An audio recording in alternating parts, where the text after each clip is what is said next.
సాయిరామ్ శ్రీమాత్రే నమః. అమ్మ బిడ్డలందరికీ నమస్కారం ఫ్రెండ్స్. ఎలా ఉన్నారండి? ఏం చేస్తున్నారు? అందరూ బాగున్నారు కదూ? మన అమ్మ దయ వలన అందరూ బాగున్నారని, బాగుండాలని మనస్ఫూర్తిగా అమ్మవారిని కోరుకుంటూ, అమ్మవారి కరుణా కటాక్షములు మనందరిపైన నిండుగా మెండుగా ఉండాలి అని మనస్ఫూర్తిగా అమ్మవారిని వేడుకుంటూ ఈరోజు వీడియో అయితే స్టార్ట్ చేస్తూ ఉన్నాను. అమ్మవారి గురించి మనం తెలుసుకుంటూ ఉన్నాము. ఎలాగో ఎన్నెన్నో పూజలు పరిహారాలు చేసుకుంటూ ఉన్నాము. అలాగే ఈరోజు మనకు అమ్మవారు ఏమి సందేశం ఇవ్వబోతూ ఉన్నారు అంటే కనుక అండి, మనకు ఎన్నో రకాల అప్పులు ఉంటూ ఉంటాయి కదా ఫ్రెండ్స్. అలాంటి అప్పుల బాధల నుండి మనం బయటపడడానికి ఎన్నో రకాల పరిహారాలు పూజలు చేస్తూ ఉన్నాం. ఒక్కొక్కసారి ఒక్కొక్క పరిహారం మనకి వెంటనే ఫలితాన్ని ఇస్తూ ఉంటుంది. ఒక్కొక్కసారి పరిహారానికి తగిన ప్రతిఫలం అనేది కొంచెం అంటే టైం పట్టవచ్చు, కానీ అలా అని మనం వదిలేసి ఊరుకోము కదండి. దక్కకపోయినా కూడా ఏదైనా సరే పరిహారం అనేది పరిహారం కానీ పూజలు కానీ హార్డ్ వర్క్ కానీ చేస్తే కనుక మనం ఏదైనా కంటిన్యూస్గా చేస్తూనే ఉంటాము. అలాగే ఈరోజు కూడానండి 10 లక్షల అప్పు అనేది ఒక చిన్న మాట ద్వారా, అంటే ఉదయాన్నే లేచి మనం ఒక బ్రష్ చేసుకోకపోయినా సరేనండి, ఈ మాటని మన మంచం మీద కనుక మనం లేచిన వెంటనే కూర్చుని అనుకోగలిగితే కనుక ఎన్ని లక్షల అప్పు ఉన్నా కూడా వెంటనే తీరిపోవడానికి చాలా చక్కటి పరిహారం అండి ఇది. ఇంకా ఈ పరిహారాన్ని ఎలా చేయాలి అంటే కనుక అనేది ఈరోజు వీడియోలో మనం తెలుసుకుందాం ఫ్రెండ్స్. ఇంకా వీడియోలోనికి వెళ్ళడానికి ముందుగా మన ఛానల్ని ఎవరైతే కనుక కొత్తగా చూస్తూ ఉన్నారో ప్లీజ్ అండి తప్పకుండా సబ్స్క్రైబ్ చేసుకోండి ఫ్రెండ్స్. మీకు వీడియో నచ్చినట్లయితే కనుక ఓ చిన్న లైక్ ఇచ్చి సపోర్ట్ చేయండి ఫ్రెండ్స్. అందరికీ కూడా షేర్ చేయండి. అయితే అమ్మవారు మనకు ఏది చెప్పినా కూడానండి చక్కగా ఖచ్చితంగా దానికి పరిహారం అనేది లభిస్తూ ఉందక్క అని చెప్పి మనం ఏది చేసుకున్న అమ్మవారు మనకు చక్కగా పరిష్కార మార్గం అనేది చూపిస్తూ ఉన్నారు అని చెప్తూ ఉన్నారు. పరిష్కారం తెలియజేయడమే కాకుండా దాని నుంచి మనను బయట వేసి అనేక మార్గాల్లో మన ముందుకు తీసుకువెళ్తూ ఉన్నారు అక్క అని చెప్పి చాలామంది చెప్తూ ఉన్నారండి. మీకు అంతగా నచ్చినప్పుడు చిన్న లైక్ అయితే మాత్రం వెంటనే ఇచ్చి శ్రీమాత్రే నమః అని టైప్ చేయడం మాత్రం మర్చిపోవద్దు ఫ్రెండ్స్. మన దగ్గర డబ్బు ఖచ్చితంగా ఒక అప్పు అనేది మనం చేస్తూ ఉంటాం కదండి. అలాంటి అప్పు అనేది ఎంత ఎక్కువైనా సరే అది పర్వాలేదు కానీ అన్నట్టుగా మనం తీసేసుకుంటూ ఉంటాము. ఆ వడ్డీని ఒక్కొక్కసారి మనం కట్టలేకపోతూ ఉంటాము. అసలు తీర్చడానికి కష్టపడుతూ ఉన్నప్పుడు వడ్డీలు కూడా మనం కట్టలేని పరిస్థితి వచ్చేస్తూ ఉంటుంది కదా ఫ్రెండ్స్. అలాంటి పరిస్థితుల్లో మనం ఏం చేయాలి భగవంతుడా అని చెప్పేసి ఆలోచిస్తూ ఉంటాము. మనకు అలాంటి విషయాలన్నీ కూడా ఒక విశ్వం మన దగ్గరికి చేరుస్తూ ఉంటుందండి. నిజంగా ఒక నమ్మకంతో ఎలాంటి ఒక పరిహారం చేసినా కూడా మనకు వెంటనే దక్కుతుంది ఫ్రెండ్స్. ఇది నిజంగా అండి. నా విషయంలో నేను ఒక 10 లక్షల అప్పు ఎలా అయినా తీర్చగలిగాను ఆ విషయాన్ని మీకు తెలియజేస్తూ ఉన్నాను. నిజంగా ఫ్రెండ్స్, ఉదయాన్నే లేవగానే మనందరం కూడా ఏం చేస్తూ ఉంటాం, మన అరచేతులు చూసుకుంటూ ఉంటాం కదండి. ఉదయాన్నే లేవగానే పొద్దున్నే చాలామంది దేవుని ఫోటో చూస్తూ ఉంటారు, కొంతమంది అద్దాన్ని కూడా చూస్తూ ఉంటారు. ఒకళ్ళకి ఒక్కొక్క రకంగా ఉంటుందండి. కానీ కంపల్సరీగా మనం కనుక పెద్దవాళ్ళందరూ మనకు నేర్పించిన ఒక విషయం అనేది వీడియోస్లో కూడా తెలియజేస్తూ ఉన్నాను కదండి మీకు కొన్ని విషయాలను. మనం ప్రొద్దున్నే లేవగానే కానంటే మన 2 అరచేతుల్ని కనుక చక్కగా రబ్ చేసుకుంటూ, అంటే మనం కళ్ళకి అద్దుకుని అరచేతులను చూసుకోవాలి ఫ్రెండ్స్. ఎందువల్ల అంటే లక్ష్మీదేవి అందులో మన అరచేతిలోని నివాసం ఉంటారండి.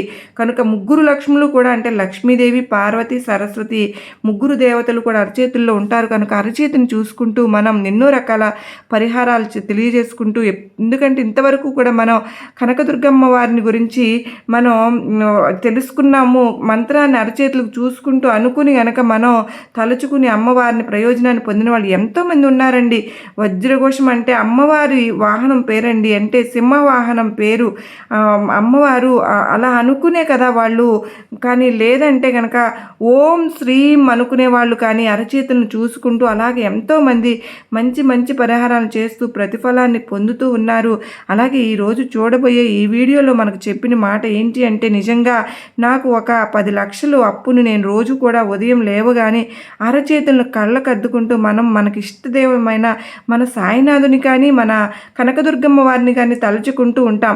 అలాగే మనం అనుకోవలసిన ఒక శక్తివంతమైన ఒక మాట అనేది ఉంది ఫ్రెండ్స్. ఇంకా ఆ మాటని చాలామంది కూడా ఇంతకు ముందు కూడా ఒక వీడియో మనం పెట్టాము. అక్క నేను పొద్దున్నే లేవగానే బ్రహ్మ ముహూర్తంలో అనుకోమన్నారు కదా, అప్పుడు నేను స్నానాలు చేయాలా, దీపారాధన చేసుకోవాలని చాలామందికి డౌట్ వస్తుంది ఫ్రెండ్స్. ఇప్పుడు చూడబోయే ఈ వీడియోలో అండి మనం పడుకున్న చోటనే అంటే ఉదయం లేవగానే మనం ఎన్ని గంటలకు లేచినా సరేనండి, బ్రహ్మముహూర్తంలో లేచినా సరే, లేదంటే కనుక మనం మామూలు టైంలో ఎప్పుడు లేచినా సరే 6 గంటలకు 7 గంటలకు ఎప్పుడు లేచినా సరే ముందు మనం మన 2 చేతులను చక్కగా రబ్ చేసుకుని ఇలాగ మన కళ్ళకు అద్దుకున్న తర్వాత ఇప్పుడు నేను చెప్పబోయే ఈ మాటను మీరు ఎన్నిసార్లు అయినా సరే అనుకోవచ్చండి. ఒక 9 సార్లు, దగ్గరుండి 11 సార్లు, 21, 27 అట్లాగా మీరు ఎన్నిసార్లు అయినా సరే ఎన్నిసార్లు అనుకోగలుగుతారు అలాగా, లేదా అంటే ఒక 5 నిమిషాల పాటు 2 నిమిషాల పాటు అనుకోగలిగితే కనుక నిజంగా అండి మనకు ఎంత అప్పులు ఉన్నా సరే, అంటే డబ్బులు మనకు తీరాలన్న మాట కాదండి, అంటే అప్పు మట్టుకే కాదండి, నేను అనుకున్న నా అప్పుని ఎలా అయినా తీర్చాలని అనుకుని చేశానో అమ్మవారిని దుర్గమ్మ తల్లిని తలుచుకుని వజ్రఘోష అనేదాన్ని అప్పుడే మీ అందరికీ కూడా తెలియజేయబోయే ఈ మాటగా కూడా అంతే శక్తివంతమైన ఒక పదం అండి. ఆ మాట కూడా మనకు మీకు తెలుసుకుందాం. మనం ఒట్టి అప్పులు తీరాలని డబ్బు సమస్య మట్టుకే కాదండి, మనకు ఎలాంటి ఒక సమస్య ఉన్నా కూడా డబ్బు పరంగా కానీ మనకు ఇంకేదైనా సరే ఎలా ఒక ఆశ అనేది మనకు నెరవేర్చుకోవాలని అనుకుంటూ ఉన్నాము అనుకుంటే కనుక అలాంటి ఒక విషయం కోసమైనా సరే ఈ పదాన్ని మనం అనుకోవచ్చు ఫ్రెండ్స్. ఇంకా ఆ మాట ఏంటి అని అంటే కనుక ధన సంప్రత్తి, ధన సంప్రత్తి, ధన సంప్రత్తి. మనం ఇలాగ ఎన్నిసార్లు అయినా సరే అండి ఉదయం లేవగానే చక్కగా అరచేతులను మనం చూసుకుంటూ ధన సంప్రత్తి, ధన సంప్రత్తి అని చెప్పి అనుకుని చూద్దాం ఫ్రెండ్స్. నిజంగా మన అప్పులు తీరాలని మనం మనసులో అనుకోవచ్చు. మనం ఇంకొక విషయాన్ని కూడా ఇంకేదైనా సరే మనకు భూమి విషయాల గురించి తగాదాలు ఉన్నాయి, అలాంటి విషయాలు సాల్వ్ అవ్వాలన్నా కానీ, లేదంటే రావాల్సిన ఆదాయం అనేది మనకు దగ్గరకు రావట్లేదని ఎలాంటి ఒక విషయాన్నైనా సరే మనసులో అనుకుని ఈ ధన సంప్రత్తి అనే మాటను మనం ఎన్నిసార్లు అయినా సరే అనుకోవాలి ఫ్రెండ్స్. ఉదయం లేవగానే ఇంకా మనం బ్రష్ చేయాల్సిన అవసరం కూడా లేదండి, స్నానం చేయాల్సిన అవసరం కూడా లేదు. లేచి లేవగానే పొద్దున్నే మంచం మీద కూర్చోండి ఫ్రెండ్స్. మీరు కాళ్ళు కూడా కింద పెట్టకముందే మంచం మీద కనుక కూర్చుని మీరు ఇట్లాగ చక్కగా హాస్పిటల్లో కానీ చక్కగా కూర్చుని చక్కగా నిటారుగా కూర్చున్న తర్వాత మనం మన శ్వాసను చక్కగా ఒక 3 సార్లు చక్కగా ఒకసారి పీల్చుకుని మరలా బయటకు వదిలిన తర్వాత అప్పుడు ఈ మాటను మనం అనుకోవాలి ఫ్రెండ్స్. ధన సంప్రత్తి అనే మాటను చక్కగా మనం గనక ఎన్నిసార్లు అయితే అనుకోగలుగుతామో అలా అనుకుందాం. ఆ తర్వాత మామూలుగా లేచి మన పనులు మనం చేసుకోవచ్చండి.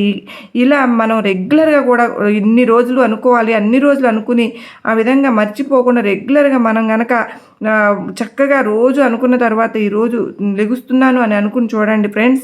ఎన్ని లక్షల అప్పు ఉన్నా సరేనండి, అప్పు మాటేనే కాదండి ఎలాంటి సమస్య కూడా చక్కగా తీరిపోతుంది ఫ్రెండ్స్. మనం ఒకసారి ప్రయత్నం చూద్దామండి, మనకే తెలుస్తుంది. మార్పులు అనేవి మనకు తెలిసిపోతాయండి. ఎందువల్ల ఎలా తీరుతాయండి? అప్పులు వెంటనే పైనుంచి డబ్బులు మాటలు ఏమి రావు కదా మూటలో. హార్డ్ వర్క్ తగిన ఫలితం రోజులు ప్రతిఫలం అనేది రావడం జరుగుతుంది. వేరే వేరే మార్గాల ద్వారా డబ్బు మనకు పెరగడం కానీ, ఎన్నో రకాల అవకాశాలు రావడం కానీ, ఏదో ఒక రకంగా విశ్వం అనేది మనకు చాలా వరకు సహాయపడుతూ ఉంటుంది ఫ్రెండ్స్. ధన సంప్రత్తి అనేది చాలా శక్తివంతమైన ఒక పదం అండి. ఒక్కసారి మనం అనుకుని చూద్దాం ఫ్రెండ్స్, మనకే తెలుస్తుంది ఆ మాటకు ఉన్న విలువ ఎలాంటిది అని. అంటే కనుక ఎంతో శక్తివంతమైనది, మన అందరికీ కూడా ఎంతో ఉపయోగపడుతుందని అనుకుంటున్నాను.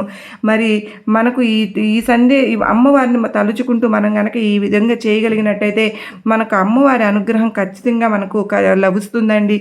మరి మీకు ఈ వీడియో అనేది మంచిగా ఇలా చేసుకొని మీరైతే చిన్న కామెంట్ రూపంలో కూడా మీరు పెట్టవచ్చండి. మనం ఎప్పుడు కూడా మనం ఏది చేసినా కూడా మనం అమ్మవారికి సంబంధించి మనకు మంచి జరుగుతుంది అని చెప్పి నేను మనందరికి తరపున అమ్మవారిని కూడా మాకు హెల్ప్ చేయమని ప్రతిరోజు కూడా అమ్మవారికి నేను ప్రేయర్స్ అయితే పెడుతూ ఉన్నాను ఫ్రెండ్స్. మీరు కూడా అలాగే నా గురించి కూడా అమ్మవారికి ప్రేయర్స్ పెడతారని మనస్ఫూర్తిగా మీ అందరినీ కూడా ఆశిస్తూ ఉన్నాను.